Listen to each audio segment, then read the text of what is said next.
கடந்த ஆண்டு அமெரிக்க அதிபராக பதவியேற்றுக் கொண்ட டொனால்டு டிரம்ப் இந்திய அமெரிக்க பொருட்களின் மீது கூடுதல் வரியை விதிக்கிறது என்று காரணம் சொல்லி இந்திய பொருட்களுக்கு 25% வரி விதித்தார்.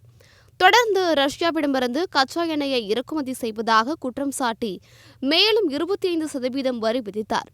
இந்த 50% இறக்குமதி வரியால் இந்திய பொருளாதாரம் வெகுவாக பாதிக்கப்பட்டு வருகிறது. இந்நிலையில் அமெரிக்க நிதித்துறை மந்திரி ஸ்காட் பெசன்ட் இந்தியாவுக்கான வரி 25% குறைக்கப்படலாம் என்று பேட்டியளித்திருக்கிறார். இதுகுறித்து அவர், ரஷ்ய எண்ணெயை வாங்கியதற்காக நாங்கள் இந்தியாவின் மீது கூடுதலாக 25% வரி விதித்தோம். தற்போது ரஷ்ய எண்ணெயை வாங்குவதை இந்தியாவில் உள்ள சுத்திகரிப்பு நிலையங்கள் கணிசமாக குறைத்துள்ளன.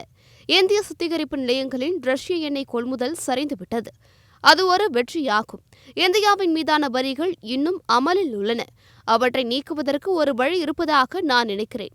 இந்தியாவிலிருந்து இறக்குமதி செய்யப்படும் பொருட்களுக்கான தற்போதைய 50% வரி 25% குறைக்கப்படலாம் என்று நல்ல செய்தியை பகிர்ந்து கொண்டிருக்கிறார்.